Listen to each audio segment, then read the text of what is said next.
We're in 10.1 and 10.4. We're in part 2 of our lesson. We started part 1 Thursday of last week. Okay, and just remember your formulas. Now, on a prism, why am I multiplying each one of these? Length and width, length and height, width and height. Why do I multiply them by 2? Matthew? Okay, I'll get them to you. Why do I multiply them by 2? Anybody can tell me, Jack? Because there's two sides. If there's a front side, there's also a back side. And then same with my side, same with my top and bottom. So I can multiply it by 2 to find both sides. And then for our triangular prism, we found the areas of the bases, 1/2 base times height. And then the areas of the lateral faces. Now today also we're going to deal with volume. Volume equals the area of the base. Now, do you guys notice that that's a capital B compared to a lower b, a lowercase b? That's on purpose. A capital B means the area of the base, not just one side length of a base. Okay? So we'll talk more about that in just a minute. So in example 1, we found the surface area of rectangular prisms. Now, this should already be done in your notes. If you don't have it finished in your notes, you might not have time to copy it all down. So we started by finding the area of the triangle, okay? And then if you guys remember, I drew this little guy over here in the bottom corner. What was I talking about? Why did I do this? Do you guys remember what we talked about? The base and the height and what we need to be careful of here. On the 90 or whatever. Yes. That side, the side with that 5. That's across. Yep. That's never gonna be like the whatever. Correct. It's never gonna be the height. Look here, guys. We called it a certain. It was like kind of a weird word. You guys remember, Addie? Yes. Hypotenuse. Hypotenuse. Okay. The hypotenuse will never be the height of the triangle. Now, in the prism, wouldn't you agree that it's a little harder to see, right? Versus this, it's very obvious that 5 would not be the height. But you can see I drew the little arrow here, all right? Where the right angle is, the hypotenuse is across from it. If I had plugged in 5 into my formula up here, I would have gotten the wrong answer. Okay, so if 5 had gone in for the height instead of 4 or 3, that would be a problem. Now, between the base and the height, as long as you're picking the correct numbers, does it matter 3 times 4 or 4 times 3? Does it matter? No. Okay, so they are interchangeable as long as you don't pick the hypotenuse. Got it? Okay, so now 4 times 3 is 12, and then half of 12 was 6.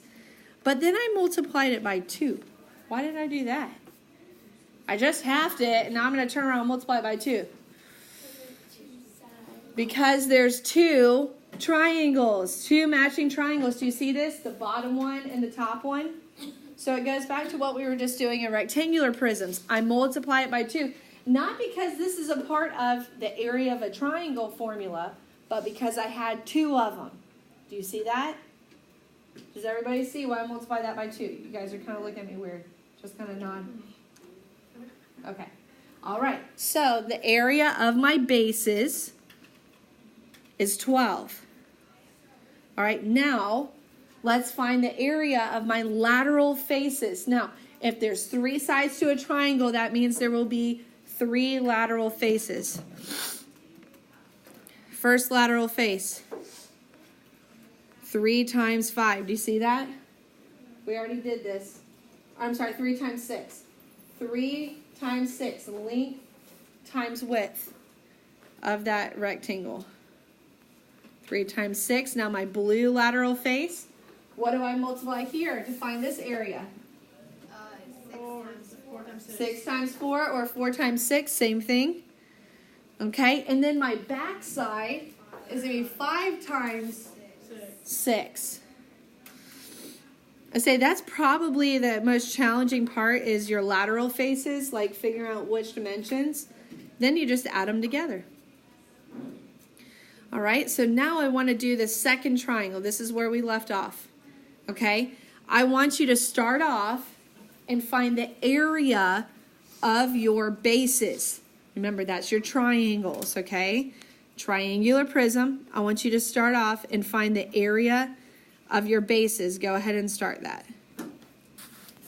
Okay, so 1/2 the base times the height. Now again, as long as you get base and height and you don't say the hypotenuse, so 13 is the hypotenuse, okay? It doesn't matter if you switch it and say 12 times 5. All right, now, commutative property says I can multiply that in any order, so which ones would you multiply first? 5 times. Yeah, you could do 5 and 12. 5 times 12 is? 60, and then half of 60 is 30. Or you could do half of 12 is 6, and then 5 times 6 is 30. Either way, you end up with 30.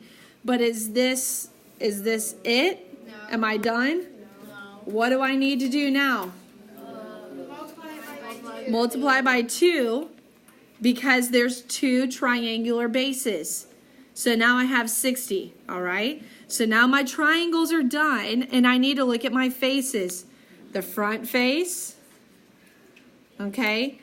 This back face back here, and this little guy over here, okay? Those are my 3 faces that make up the triangular prism. All right, so what about that front face, the front lateral face? I'm just going to number them so I make sure I get them all. Lateral face 1, that front side, what would I multiply to find the area of the front face? This front one. Okay, I need to find the area of this rectangle. What is it? 13 times 3, length times width, right? All you're doing, you're recognizing that's a rectangle, so length times width, 13 times 3. Now let's go lateral face 2. Again, if you do these in a different order, it's no big deal at all. All right, let's do this back one back here. Okay, what's length times width back there? 3 times 12. 3 times 12. Does everybody see that? Okay, identifying those dimensions is the most challenging part of the prisms. That's probably where you're going to get stuck, if you get stuck. Okay, now let's do that smaller one over on the left side. What am I multiplying for the third lateral face? 5 times 3. 5 times 3. Did you notice what all 3 of those faces had in common? 3. They had a height of 3. They won't be different heights because then they're going to be like not rectangles, right? They're going to be, different. So they're all going to have that same height in common. 13 times 3 is 39, 36, and 15. And now how do I find my surface area? Add them all together. Add them all together. 150. When I add them all together, 60 plus my 3 lateral faces gives me 150 meters squared. Finding the volume of a prism. Okay, remember guys, volume. Can anybody tell me what is volume? That's back from your science class. What is volume? Mass or matter, something like that. Not mass, but capacity. So when you're talking volume, you're talking about how much an object can hold. So imagine that this is some kind of, I don't know, like a bucket or something. And you actually, I don't know. You actually are going to fill it with water, okay? So obviously I'm just trying to help you visualize it. I don't know. I'm probably failing. Okay, so volume is capacity. That really only matters, well, first of all, with how we calculate it, but then also with our label, okay? So the volume of a rectangular prism, I'm going to switch up your formula just a little bit. Volume of a rectangular prism would be length times width times height. You see your original formula is base times height with the capital B. But the area of a base that's a rectangle is length times width. Okay, so basically it's the same thing. I just prefer this one. Length times width times height. So length, width, height. You say, well, what if I did the numbers in a different order? Doesn't matter. Doesn't matter. Okay, so volume equals 6 times 8. Hold on, back it up. 6 times 8 times 15. Just multiply. Length times width times height. That's all you have to do to find the volume. Okay? Length times width, think about it. Length times width gives you the area of the base, and then you multiply it by the height. So what is 6 times 8? 48. And then times 15. Yeah, that's where it's like, ooh. Gonna be doing that one by hand.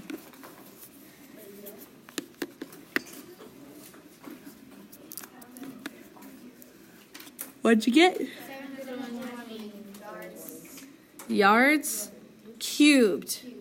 So it is cubed because it's volume, it's capacity, it's 3-dimensional. So that's why I cube my unit. Okay?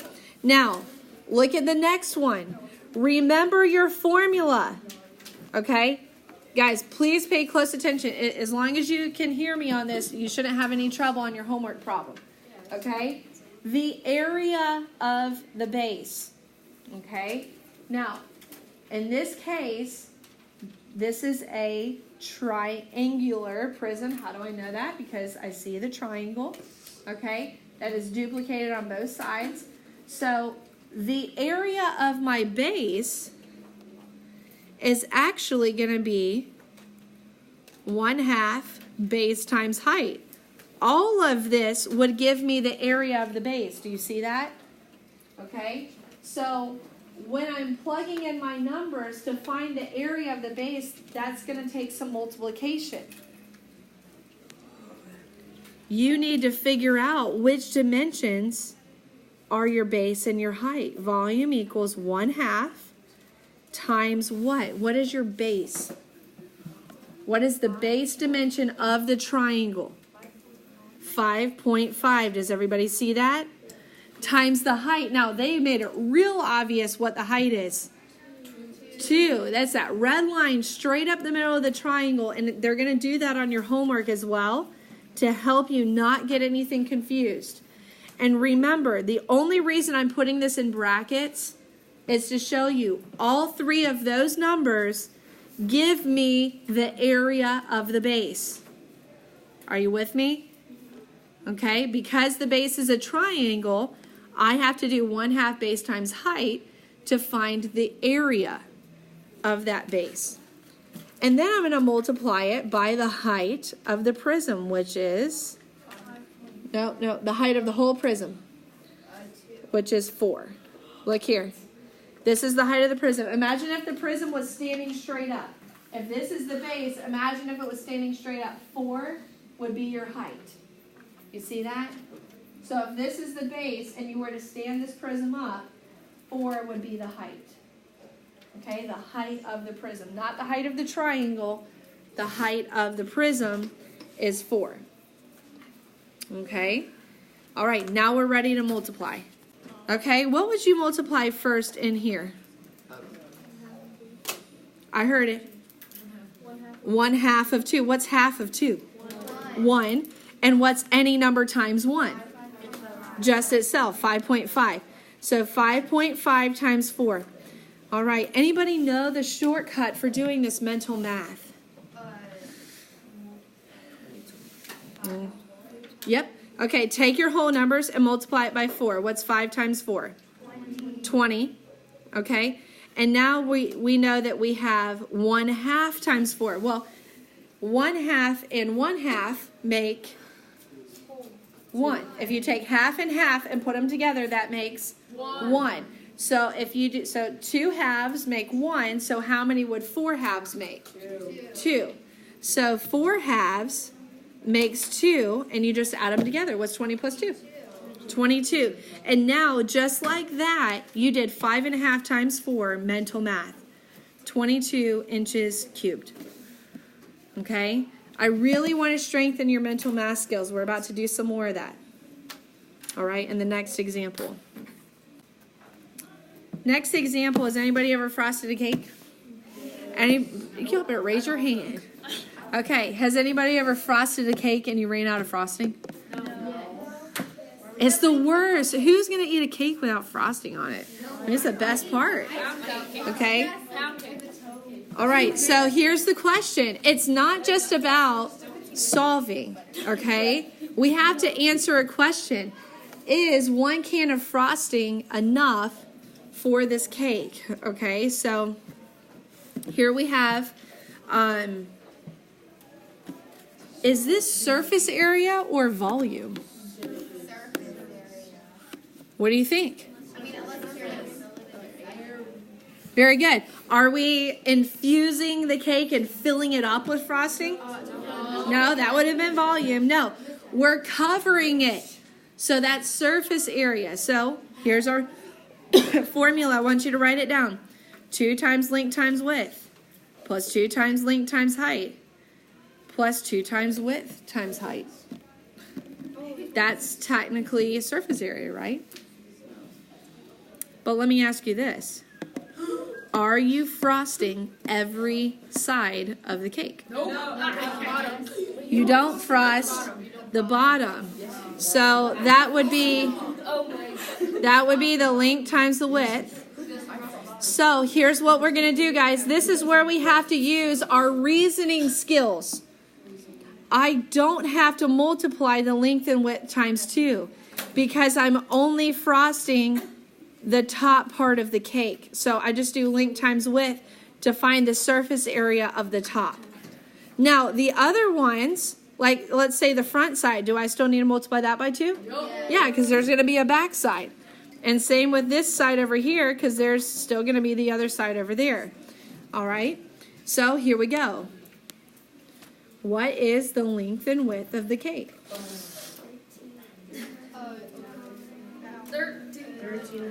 13 by 9. Okay, did y'all know 9 by 13 pans? That's a pretty standard dimension. Okay, 9 by 13s. Okay, plus 2 times, what is the length of the cake?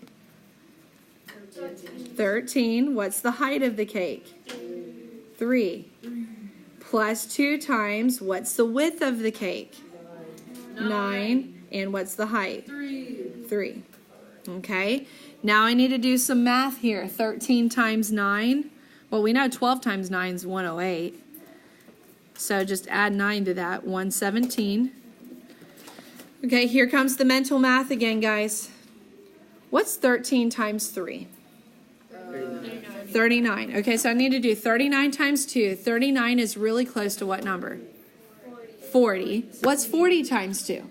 80. But 39 was how many shy of 40? 1. And I multiplied it twice.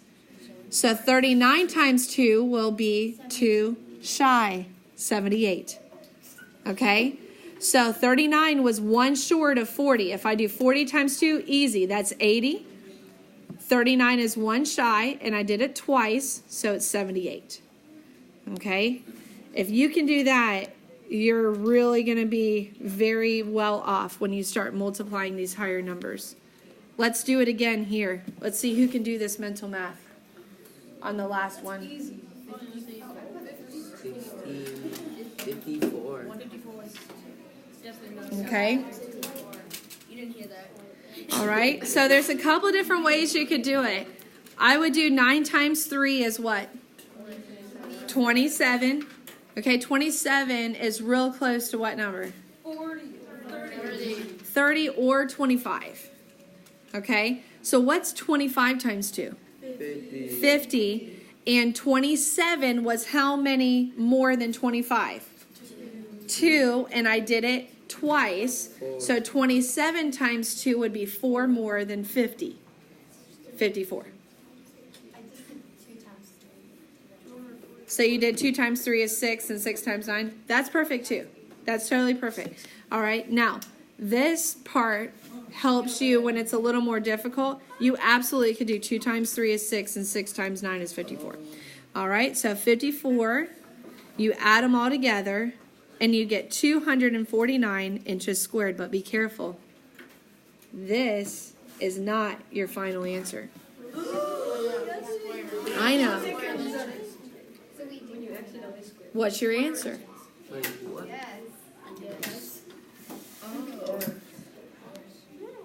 What's your answer? Is one Wait, do we like some frosting?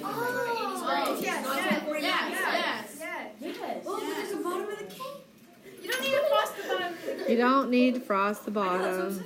Okay, so if this cake is 249 inches squared and the can does 280, all right, be honest, who's ever saved some in the can and just ate it?